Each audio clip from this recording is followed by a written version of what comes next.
Hello guys, welcome back to our channel. Episode ആരംഭിക്കുമ്പോൾ കാണിക്കുന്നത് വിശാലിന്റെ വീടാണ്.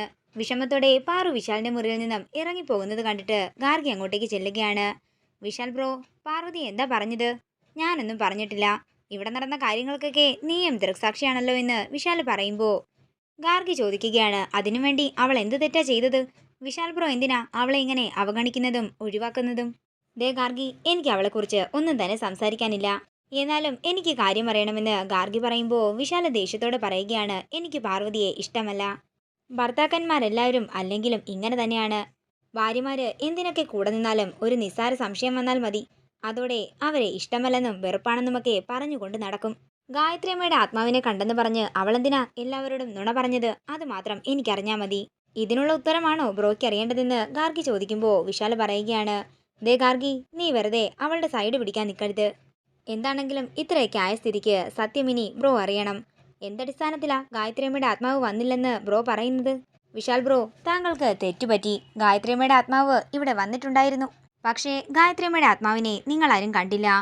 ഇത് കേൾക്കുന്ന വിശാൽ പറയുകയാണ്, ദേ ഗാർഗി, നീ വെറുതെ പാർവതിയെ സേവ് ചെയ്യാൻ നോക്കണ്ട. നീ പറയുന്നത് സത്യമാണെന്ന് ഞാനെങ്ങനെ വിശ്വസിക്കാനാ? ഇന്നലെ എന്താ സംഭവിച്ചതെന്ന് പാർവതി ആ മുത്തശ്ശനോട് പറയുന്നത് ഞാൻ കേട്ടതാ. നീ എന്ത് കേട്ടെന്നാ ഈ പറയുന്നത് എന്ന് വിശാൽ ചോദിക്കുമ്പോൾ പാറു ശേഖറിനോട് പറഞ്ഞ കാര്യങ്ങളെല്ലാം തന്നെ ഗാർഗി വിശാലിനോട് പറയുകയാണ്. ഇതാണ് യഥാർത്ഥത്തിൽ നടന്നത്. പാർവതി ഗായത്രിയമ്മയുടെ ആത്മാവിനെ കാണുന്നതും സംസാരിക്കുന്നതും ഒക്കെ തന്നെ ശരി തന്നെയാണ്. ഇത് കേൾക്കുന്ന വിശാല് ഒരു ഞെട്ടലോടെ ഇരിക്കുകയാണ്. ഗായത്രിയമ്മയുടെ ആത്മാവ് ഈ വീടിന്റെ ഉള്ളിലേക്ക് കടന്നിരുന്നെങ്കിൽ ആ സ്വാമികള് ഉറപ്പായും ആ ആത്മാവിനെ ബന്ധിച്ചേനെ. അതുകൊണ്ടാ ഗായത്രിയമ്മ അകത്തേക്ക് വരാതിരിക്കാൻ വേണ്ടി പാർവതി പുറത്ത് ലക്ഷ്മണരേഖ വരച്ചത്. പ്രഭാവതിയമ്മ അവളെ എത്രയാ തല്ലിയത്? വിശാൽ ബ്രോ എങ്കിലും അവളുടെ നല്ല മനസ്സിനെ മനസ്സിലാക്കണം. അവളെ ഒഴിവാക്കാൻ ശ്രമിക്കരുത്. വിശാൽ ബ്രോ ചെന്ന് അവളെ ഒന്ന് സമാധാനപ്പെടുത്ത്. അവളുടെ സങ്കടം മാറ്റാൻ നോക്ക്. ഇല്ലെങ്കിൽ ഗായത്രിയമ്മയുടെ ആത്മാവ് പോലും ബ്രോയോട് ക്ഷമിച്ചെന്ന് വരില്ല.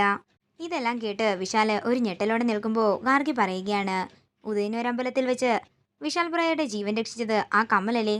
ആ കമ്മല് പാർവതിയുടെ തന്നെയാണ്. അതിൽ നിന്നും തന്നെ മനസ്സിലാക്കാമല്ലോ വിശാൽ ബ്രോയുടെ ജീവന്റെ രക്ഷകയാണ് പാർവതിയെന്ന്. അവള് ദൈവകടാക്ഷമുള്ള പെണ്ണാണ്. ഉദയനൂരമ്മയുടെ മകളാണവള്. അതുകൊണ്ട് ഇനി ബ്രോയ്ക്ക് ഇഷ്ടമുള്ളതുപോലെ ചെയ്യാം എന്ന് പറഞ്ഞുകൊണ്ട് ഗാർഗി അവിടെ നിന്ന് പോവുകയാണ്. തുടർന്ന് പാർവതിയോട് താൻ ചെയ്ത കാര്യങ്ങളൊക്കെ ഓർത്ത് വിഷമത്തോടെ നിൽക്കുകയാണ് വിശാൽ. പിന്നീട് കാണിക്കുന്നത് വിശാലിന്റെ വാക്കുകളിൽ തകർന്നിരിക്കുന്ന പാറുവിനെയാണ്. അതേസമയം വിശാല് പാറുവിന്റെ അടുത്തേക്ക് ചെല്ലുന്നു.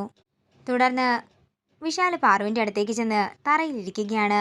വിശാൽ സാർ എന്തിനാ തറയിലിരിക്കുന്നത്? ഞാൻ മാറിത്തരാമെന്ന് പാറു പറയുമ്പോൾ വേണ്ടെന്നും എനിക്കിന്ന് തറയിലിരുന്ന് നിന്നോട് സംസാരിക്കണമെന്നും വിശാൽ പറയുന്നു. നീ എന്നോട് ക്ഷമിക്കണം പാർവതി. ഞാൻ ചെയ്ത എല്ലാ തെറ്റുകൾക്കും ഞാൻ നിന്നോട് ക്ഷമ ചോദിക്കുന്നു. ഞാൻ നിന്നെ ഒരുപാട് വേദനിപ്പിച്ചിട്ടുണ്ട്. ഞാൻ നിന്നോട് അങ്ങനെയൊന്നും സംസാരിക്കാനേ പാടില്ലായിരുന്നു. സാർ എന്തിനാ എന്നോട് ക്ഷമ ചോദിക്കുന്നത്? അതിൻ്റെ ഒന്നും ഒരു കാര്യവുമില്ല. സാർ എഴുന്നേൽക്ക്. ഇത് കേൾക്കുന്ന വിശാല് പാറുവിന്റെ കയ്യിൽ പിടിച്ചിട്ട് പറയുകയാണ്, നീ എന്നിൽ നിന്നും ഒന്നും ഒളിക്കാൻ ശ്രമിക്കേണ്ട പാർവതി. എൻ്റെ അമ്മയുടെ ആത്മാവിനെ ബന്ധിക്കുന്നതിൽ നിന്നും ഒഴിവാക്കാൻ വേണ്ടിയല്ലേ നീ അങ്ങനെയൊക്കെ ചെയ്തത്? ഞാനെങ്കിലും നിന്നെ വിശ്വസിക്കണമായിരുന്നു. ഞാനും നിന്നെ ഒരുപാട് കുറ്റപ്പെടുത്തിയില്ലേ എന്ന് വിശാൽ പറയുമ്പോൾ പാറു പറയുകയാണ്, വിശാൽ സാർ ഇങ്ങനെയൊന്നും പറയരുത്. നമ്മളെ ദ്രോഹിക്കുന്നവരെയും നമ്മൾ സ്നേഹിക്കണമെന്നാ എൻ്റെ മുത്തശ്ശൻ എന്നെ പഠിപ്പിച്ചിട്ടുള്ളത്. ഇത്ര ലക്ഷങ്ങൾ മുടക്കിയാലും പഠിക്കാനാകാത്തൊരു കാര്യമാ നീ ഇന്നെനിക്ക് പറഞ്ഞു തന്നത്. അത്രയും പറഞ്ഞ് പാറുവിനെ ചേർത്ത് പിടിച്ച് നെറുകയിൽ ഉമ്മ വെക്കുകയാണ് വിശാൽ. അങ്ങനെ അവര് പരസ്പരം സ്നേഹത്തോടെ നോക്കി നിൽക്കുന്നു. നേരം പുലർച്ചെയാകുന്നു. വീട് കാണിക്കുന്നത് പാറു വീടെല്ലാം തൂത്തു വരുന്നതാണ്. ഇവിടെ എൻ്റെ അനിയത്തി എന്ന് പറയുന്ന പല്ലവി വന്നിട്ടുണ്ട്. എന്നെ ഒരു കാര്യത്തിനും സഹായിക്കില്ല. ഇനി എനിക്ക് എന്തൊക്കെ ജോലി കിടക്കുന്നു? അകത്തെ ജോലി കഴിഞ്ഞിട്ട് വേണം പുറത്തെ ജോലി ചെയ്യാൻ. എല്ലാം കൂടി എപ്പോൾ തീരുമെന്ന് എനിക്കറിയില്ല. അതേസമയം വിശാൽ അങ്ങോട്ടേക്ക് വരികയാണ്. നീയേ പെട്ടെന്ന് പോയി റെഡിയായിട്ട് വന്നേ, നമുക്കൊരു സ്ഥലം വരെ പോകണം. വിശാൽ പറയുമ്പോൾ ഇതൊക്കെ കേട്ടു നിൽക്കുന്ന ജാസ്മിൻ ഒരു ഞെട്ടലോടെ നിൽക്കുകയാണ്. അതിനെ എനിക്കിവിടെ ഒരുപാട് പണിയുണ്ടെന്ന് പറഞ്ഞ് പാറു പറയാൻ ആരംഭിക്കുമ്പോൾ പാറുവിന്റെ വാ പൊത്തി വിശാൽ പറയുകയാണ്, നീ പറഞ്ഞതൊക്കെ ഞാൻ കേട്ടിരുന്നു. ഞാൻ പറയുന്നത് നീ അങ്ങോട്ടേക്ക് കേട്ടാ മതി. ഇവിടെ ഈ ജോലിയൊക്കെ ചെയ്യാൻ വേറെ പെണ്ണുങ്ങളും ഉണ്ടല്ലോ. അണിഞ്ഞൊരുങ്ങി എങ്ങോട്ടേക്ക് പോകുന്ന കാര്യമാ വിശാൽ സാർ എന്ന വിശാൽ പറയുകയാണ്, നീ നമ്മുടെ ഓഫീസൊന്നും കണ്ടിട്ടില്ലല്ലോ. നമുക്കൊന്ന് ഓഫീസിലേക്ക് പോകാം. അല്ല, ഞാൻ ഓഫീസൊന്നും കണ്ടിട്ടില്ല. പക്ഷേ ഞാൻ അവിടെ വന്നിട്ട് എന്ത് ചെയ്യാനാ? വീട്ടില് പൂജ, പാചകം, അങ്ങനെ കുറേ ജോലികളുണ്ട്. അതൊക്കെ നോക്കി ഞാനിവിടെ നിന്നോളാം. തൽക്കാലം സാറ് ആഫീസിൽ പോകാൻ ഒരുങ്ങാൻ നോക്ക്. എടി, ആഫീസല്ല ഓഫീസ്. ഇത് കേൾക്കുന്ന പാറു ഓഫീസെന്ന് പറയുമ്പോൾ വിശാൽ പറയുകയാണ്, അത് തന്നെ.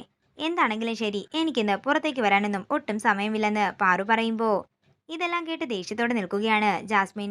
നോ പാർവതി, നീ എന്താണെങ്കിലും ഇന്ന് എൻ്റെ ഒപ്പം വരണം. 3 വർഷം കൊണ്ട് അമേരിക്കയിൽ എന്താണോ പഠിച്ചത് അത് നീ ഇന്നലെ 3 നിമിഷം കൊണ്ടാ എനിക്ക് മനസ്സിലാക്കി തന്നത്. അതായത് എനിക്ക് പഠിക്കാൻ 3 വർഷം വേണമെങ്കിൽ നിനക്ക് പഠിക്കാനേ 3 മിനിറ്റ് മതി. പാർവതി, വിദ്യാഭ്യാസം മാത്രമല്ല ഒന്നിന്റെ അടിസ്ഥാനം. കാര്യങ്ങൾ മനസ്സിലാക്കി പ്രവർത്തിക്കാൻ ആ കഴിവ് നിനക്കുണ്ട്. അതുകൊണ്ടേ നീ വേഗം റെഡിയായിട്ട് വരാൻ നോക്ക്. നിനക്കേ ഒരു സർപ്രൈസ് ഉണ്ട്. എന്താണെങ്കിലും നീ പോയി റെഡിയാകാൻ നോക്ക്. ഞാനും പോയി റെഡിയാകട്ടെ എന്ന് പറഞ്ഞ് വിശാല് തന്റെ മുറിയിലേക്ക് പോകുമ്പോൾ ദേഷ്യത്തോടെ ജാസ്മിൻ അവിടെ നിന്ന് പോവുകയാണ്. തുടർന്ന് ഗായത്രിയുടെ ഫോട്ടോക്കരികിലേക്ക് ചെന്ന് പാറു പറയുകയാണ്, ദൈവമേ, വിശാൽ സാർ എന്നോട് പറഞ്ഞു പെട്ടെന്ന് ഒരുങ്ങി വരാൻ, ഓഫീസിലേക്ക് പോകാനാണെന്ന്. ഞാൻ പോയിട്ട് വരാം കേട്ടോ ദൈവമേ. അത്രയും പറഞ്ഞുകൊണ്ട് പാറു റെഡിയാകാൻ പോകുന്നു.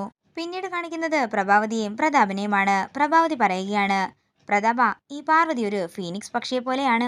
എങ്ങനെയൊക്കെ അവളെ നശിപ്പിക്കാൻ നോക്കിയാലും അവള് ഉയർത്തെഴുന്നേറ്റ് വരും. വല്ലാത്തൊരു ജന്മം തന്നെ അവളുടേത് പറഞ്ഞ് ദേഷ്യത്തോടെ നിൽക്കുകയാണ് പ്രഭാവതി. ഇതോടുകൂടി ഇന്നത്തെ എപ്പിസോഡ് ഇവിടെ തീരുകയാണ്. വീഡിയോ ഇഷ്ടമായെങ്കിൽ മറക്കാതെ ലൈക്ക് ചെയ്യുക, ഷെയർ ചെയ്യുക, കമൻറ്റ് ചെയ്യുക. കൂടുതൽ സീരിയൽ അപ്ഡേറ്റ്സിനായി മറക്കാതെ സബ്സ്ക്രൈബ് ചെയ്യുക നയൻസ് ക്രിയേഷൻസ്.